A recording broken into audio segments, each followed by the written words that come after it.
ముఖ్యంగా రెవెన్యూ డిపార్ట్మెంట్‌కు సంబంధించిన అన్ని భూ సమస్యలు అన్నీ కూడా జాయింట్ కలెక్టర్ గారే చూడడం జరుగుతుంది. ముఖ్యంగా అప్పీల్స్ కూడా. ఇప్పుడు ఆర్‌డీఓ గారు ఇచ్చినటువంటి ఉత్తర్వుల పైన ఏదైనా మాకు సరైనటువంటి న్యాయం జరగలేదు అని అనుకున్నప్పుడు అన్ని రకాల సమస్యల పైన గాని, పాస్‌బుక్‌లు గాని, డీకేటీ పట్టాల విషయంలో గాని, భూసేకరణ విషయంలో గాని అన్ని విషయాల్లో కూడా జాయింట్ కలెక్టర్ గారికి అప్పీల్ చేసుకోవచ్చనమాట. నెక్స్టు ఆయనిచ్చింది గూడా సరిగా లేదనుకుంటే ఇంగ సీసీఎల్ఏకి అది ఫైనల్ అనమాట. రెవెన్యూ డిపార్ట్మెంట్‌లో ఫైనల్. దాని తర్వాత ఇంగ హైకోర్ట్‌ను అప్రోచ్ కావడమే దీనికి లాస్ట్ యొక్క పరిష్కారం ఉంటది.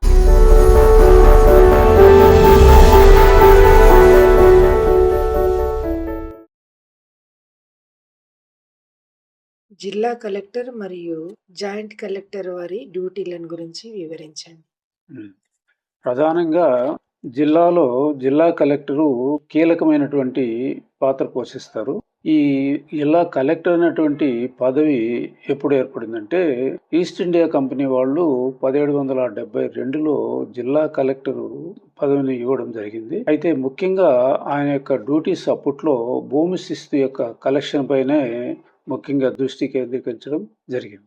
తర్వాత 1786లో జిల్లా కలెక్టర్‌గా గూడా అతనికి కొన్ని బాధ్యతలు ఇవ్వడం జరిగింది.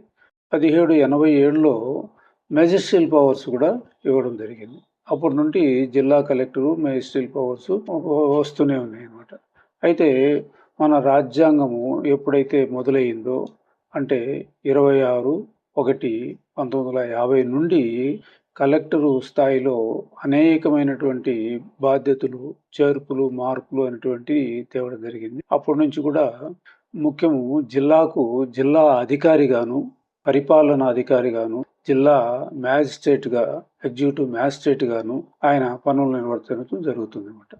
అంటే ముఖ్యంగా జిల్లా పరిపాలనాధికారిగా అంటే జిల్లాలో ఉండేటువంటి అన్ని డిపార్ట్మెంట్లు అంటే రెవెన్యూ కావచ్చు, అగ్రికల్చర్ కావచ్చు, హార్టికల్చర్ కావచ్చు, సెరికల్చర్ కావచ్చు, విద్యుత్ శాఖ కావచ్చు, వైద్య శాఖ కావచ్చు, విద్యాశాఖ కావచ్చు, గృహ నిర్మాణ శాఖ కావచ్చు, ఇలాంటి శాఖల అన్నిటినీ జిల్లాలో ఉండేటువంటి అన్ని రెవెన్యూ నుండి పోలీస్ శాఖ కూడా ఇందులోకే వస్తుందన్నమాట. అందరి శాఖల అధిపతులను సమన్వయపరుచుకొని వాళ్ళను ప్రభుత్వానికి, తర్వాత ప్రజలకు మధ్య ఒక వారధిలాగా పనిచేయడం జరుగుతుందనమాట. అన్ని శాఖలను సమన్వయపరుచుకున్న తర్వాత ప్రభుత్వం నుండి వచ్చేటువంటి నిధులు ప్రజలకు సక్రమంగా అందుతున్నాయా లేదా అనేటువంటి పర్యవేక్షించడము, మీటింగులు ఏర్పాటు చేయడము, సమీక్షా సమావేశాలు చేయడము, అందరూ అధికారులు సక్రమంగా పనిచేస్తున్నారా లేదా అనేటువంటి దాన్ని కూడా ఆయన పరిశీలించి తనిఖీ చేసి ఏదైనా ఇర్రెగ్యులారిటీస్ ఏదన్నా ఉన్నట్లయితే వాళ్ళపైన క్రమశిక్షణ చర్యలకు ప్రభుత్వానికి రికమెండ్ చేయడం కూడా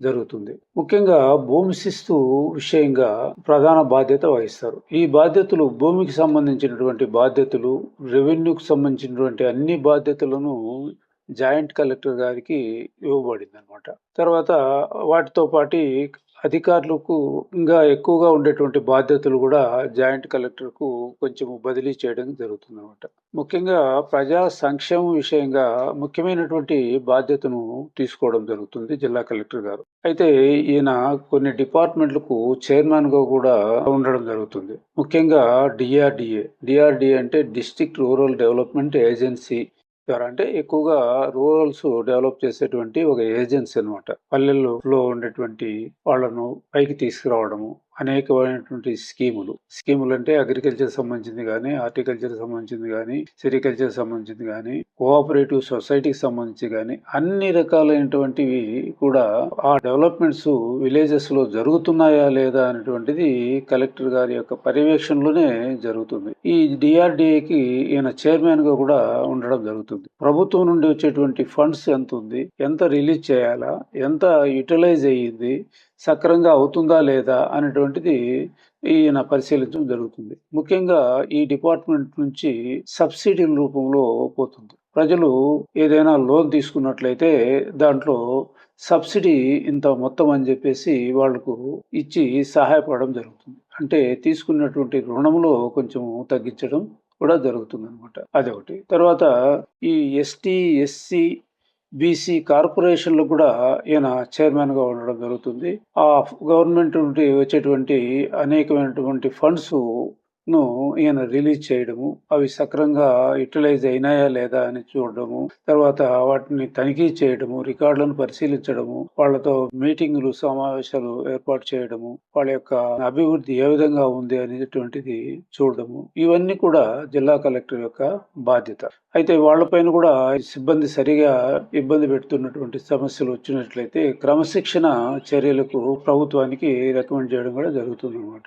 తర్వాత స్థానిక సంస్థలైనటువంటి గ్రామ పంచాయతీలు గాని, పట్టణాల్లో ఉండేటువంటి మున్సిపాలిటీలు గాని, నగరాల్లో ఉండేటువంటి కార్పొరేషన్ పరిధిలో గాని వచ్చేటువంటి వీళ్లకు స్పెషల్ ఆఫీసర్ గా కూడా పనిచేయడం జరుగుతుంది. వాళ్ళ యొక్క పనితీరును, బాధ్యతలను చూడడము, సక్రమంగా ఫండ్స్ యూటిలైజ్ అవుతున్నాయా లేదా, గవర్నమెంట్ ఫండ్స్ అనేటువంటి అన్ని బాధ్యతలను కూడా ఈయన చూడడం జరుగుతుంది. మరియు జిల్లా పోలీసు స్టేషన్లు కూడా ఈయన పరిధిలోనే వస్తుంది. అంటే పోలీస్ స్టేషన్లను తనిఖీ చేయడము, వాళ్ళ యొక్క పనితీరు సరిగా ఉందా లేదా అని చూడడము, తర్వాత జైళ్లు సక్రమంగా నిర్వహిస్తున్నారా లేదా అని చూడడము, ఖైదీలకు ఇచ్చేటువంటి సౌకర్యాలు సక్రమంగా అమలు అవుతున్నాయా లేదా అని చూడడము, ఇవన్నీ కూడా కలెక్టర్ యొక్క బాధ్యతలో ముఖ్యమైనటివి. అయితే ఏదైనా జబ్బు పడినటువంటి ఖైదీలు ఉన్నట్లయితే పేరోల్ పైన వాళ్ళను పంపించడం కూడా, లీవ్లు ఇవ్వడం కూడా జరుగుతుంది. వాళ్ళ కుటుంబంలో ఎవరైనా సభ్యులు మరణించినట్లయితే అప్పుడు కూడా పేరోల్ పైన వీళ్ళను పంపడం జరుగుతుంది. అనుమానాస్పదంగా ఎవరైనా ఖైదీలు మరణించినట్లయితే దానిపైన కూడా సమగ్ర విచారణ చేయడం కూడా జరుగుతుందన్నమాట. ఇవన్నీ కూడా మేజిస్ట్రేట్ లెవెల్లో చేయడం జరుగుతుంది. రెండోది లైసెన్సులు. ఒక ఆర్టీఓకి సంబంధించినటువంటి లైసెన్స్ తప్ప అన్ని రకాలైనటువంటి లైసెన్సులు, అంటే రైస్ మిల్లులకు సంబంధించినటువంటి లైసెన్సులు కానీ, హోల్సేల్ లైసెన్సులు కానీ, పెట్రోల్ బంకులకు సంబంధించిన లైసెన్సులు కానీ, గ్యాస్ స్టేషన్లకు సంబంధించినటువంటి లైసెన్సులు కానీ, తర్వాత గన్ లైసెన్సులు కానీ, అన్ని లైసెన్సులు కూడా కలెక్టరే జారీ చేయడం జరుగుతుంది. వాళ్ళు సక్రమంగా దాని ప్రకారము రూల్స్ అండ్ రెగ్యులేషన్స్ ప్రకారము చేస్తున్నారా లేదా అనేది కూడా తనిఖీలు చేయడం జరుగుతుంది. అవసరమైతే ఆ లైసెన్సులు కూడా రద్దు చేసేటువంటి అధికారం కూడా ముఖ్యంగా ఆయన చేతిలో ఉంటుంది. అతి ముఖ్యమైనది ఏమంటే భూసేకరణ చట్ట ప్రకారము భూసేకరణ అధికారిగా కూడా చేయడం జరుగుతుంది అనమాట. ముఖ్యంగా ఏదైనా సంస్థలకు, ప్రభుత్వానికి కానీ, ప్రైవేటు సంస్థలు కానీ, లేదా ప్రైవేటు మరియు ప్రభుత్వ సంస్థలు జాయింట్గా ఉండేటువంటి సంస్థలకు భూసేకరణ చేయాలన్నా ఆ కలెక్టర్కు ఫార్మ్ 1లో అర్జీ ఇవ్వడం జరుగుతుంది. తర్వాత ఈయన ఏం చేస్తాడు, కలెక్టర్ గారు ప్రజలను, తర్వాత భూమి సేకరించేటువంటి వాళ్ళను కలెక్టర్ గారు వీళ్ళ మధ్య సమీక్ష సమావేశాలు చేయడం జరుగుతుంది. రైతులకు సరైనటువంటి రేటును ఇస్తున్నారా లేదా, ఎంత కావాలా, ఏమైనటువంటి చర్చ జరగడం జరుగుతుంది. రైతులు ఒక ధరకు నిర్ణయానికి వచ్చిన తర్వాత వాళ్ళ మధ్య ఒక అగ్రిమెంట్ రూపొందించడం జరుగుతుంది అన్నమాట. అంటే దాన్ని కన్సెంట్ స్టేట్మెంట్ అంటాం, కన్సెంట్ అవార్డు అంటాం. అంటే మొట్టమొదట కన్సెంట్ అవార్డు నుంచి ఫైనల్ అవార్డు వరకు కలెక్టర్ గారు బాధ్యత తీసుకోవడం జరుగుతుందన్నమాట. ఆ ఫైనల్ అవార్డు అంటే వాళ్ళకి చెప్పినటువంటి నష్టపరిహారం. ఇప్పుడు కొత్తగా వచ్చినటువంటి 2013లో వచ్చినటువంటి కేంద్ర భూసేకరణ చట్టం కానీ, 2018లో వచ్చినటువంటి ఏపీ భూసేకరణ చట్టంలో కానీ రైతులకు ఏ విధంగా ఫండ్స్ ఏ విధంగా ఇవ్వాలనేటువంటిది అన్ని వాటిని పాటించి చేయడం కూడా జరుగుతుందన్నమాట. తర్వాత ఎన్నికల అధికారిగా కూడా ఈయన ముఖ్యమైనటువంటి పాత్ర వహిస్తుంది. ఈయన జిల్లా ఎన్నికల అధికారిగా చేయబడతాడు. అదేవిధంగా జాయింట్ కలెక్టర్ కూడా ఇందులో బాధ్యతలు తీసుకోవడం జరుగుతుందన్నమాట. ఎన్నికల అధికారి అంటే మొట్టమొదటి నుండి ఈ ఓటర్ లిస్టు తయారైనప్పటి నుంచి పోలింగ్ స్టేషన్లు ఏర్పాటు చేయడము, పోలింగ్ అధికారులను నియమించడము, వాళ్ళకి శిక్షణ ఇవ్వడము, పోలింగ్ జరిగేంత వరకు అన్ని కార్యక్రమాలను కలెక్టర్ యొక్క ఆధీనంలోనే జరుగుతాయి. అంటే మొదట నుంచి లాస్ట్ వరకు, అంటే ఫలితాలు ప్రకటించే వరకు ఈ బాధ్యతలను స్వీకరించడం జరుగుతుందన్నమాట. తర్వాత నెక్స్ట్ జనాభా లెక్కలను కూడా నోడల్ అధికారిగా కూడా పనిచేయడం జరుగుతుంది. ఇది ప్రతి 10 సంవత్సరాలకు ఒకసారి జనాభా లెక్కల సేకరణ అటువంటి జరుగుతుంది.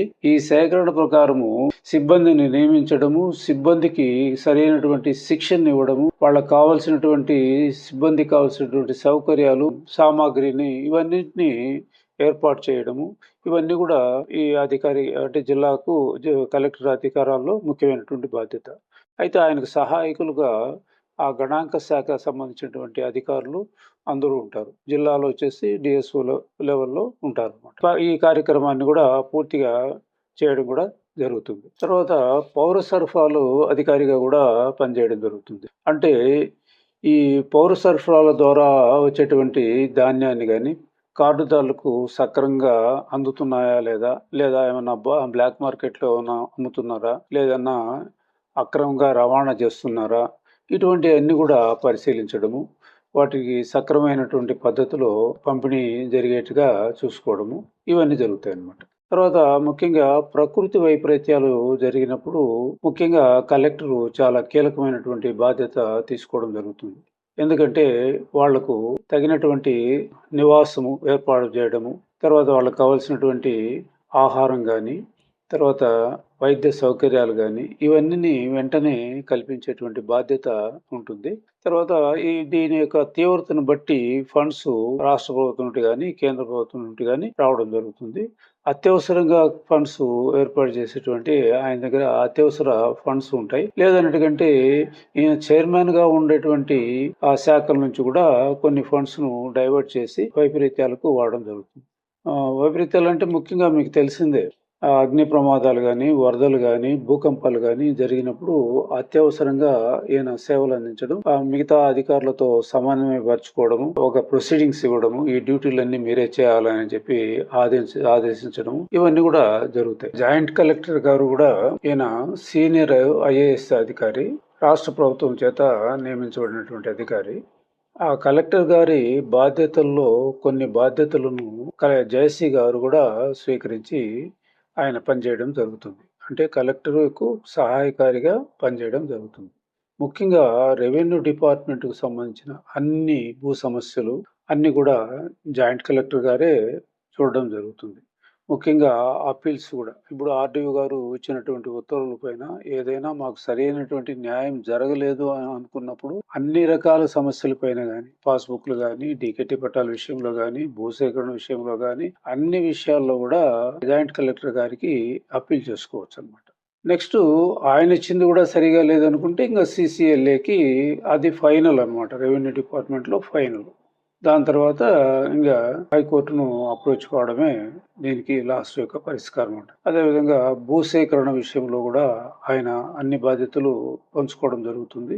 రెండవది వచ్చేసి ఎలక్షన్‌లో కూడా ఆయన పూర్తి బాధ్యతలు అంతా తీసుకోవడం జరుగుతుంది. ఎందుకంటే కలెక్టర్‌కు చాలా అధికారాలు ఉన్నాయి కాబట్టి, ఆ అధికారాలను కొన్ని పంచుకొని ఆయన పరిపాలన సౌలభ్యంకు సహాయపడడం జరుగుతుందన్నమాట. ముఖ్యంగా లా అండ్ ఆర్డర్ విషయంలో గాని, ఎన్నికల ప్రక్రియలో గాని, జనాభా లెక్కల సేకరణలో గాని, ఏదైనా పరిశ్రమలకు లైసెన్స్‌లు ఇవ్వడంలో గాని, ఇప్పుడు చెప్పిన వాటి లైసెన్స్‌లన్నీ కూడా కలెక్టర్ బాధ్యతలో ఉండేటువంటి లైసెన్స్‌లన్నీ కూడా జాయింట్ కలెక్టరే చూడడం జరుగుతుంది. తర్వాత గృహ నిర్మాణ సంస్థలో కూడా ఈయన పూర్తి బాధ్యతలు తీసుకోవడం జరుగుతుంది. రెండవది విద్యా, వైద్య శాఖల్లో కూడా కొన్ని పంచుకొని ఆ బాధ్యతలన్నీ కూడా జాయింట్ కలెక్టర్ చేయడం జరుగుతుంది. ముఖ్యంగా ఎక్కువ రెవెన్యూ అధికారాలు ఎక్కువగా కలిగి ఉంటాయన్నమాట. ఎందుకంటే ఆర్‌డీఓ గారు చేసేటువంటి పనులపైన గాని, తహసీల్దార్ చేసేటువంటి పనులపైన గాని, వాళ్ళు సరిగా సక్రమంగా పనులు నిర్వర్తిస్తున్నారా లేదా అనేటువంటి ఇవన్నీ చూడడము, రెవెన్యూ రికార్డులు సక్రమంగా మెయింటైన్ చేస్తున్నారా లేదా అనేటువంటివి చూడడము, వాళ్ళపైన క్రమశిక్షణ చర్యలు తీసుకునేటువంటి అధికారాలన్నీ కూడా జాయింట్ కలెక్టర్‌కు అప్పగించబడినాయన్నమాట. ఇది రెవెన్యూ సమస్యలకు సంబంధించి కలెక్టర్ మరియు జాయింట్ కలెక్టర్ యొక్క విధులు. Thank you very much.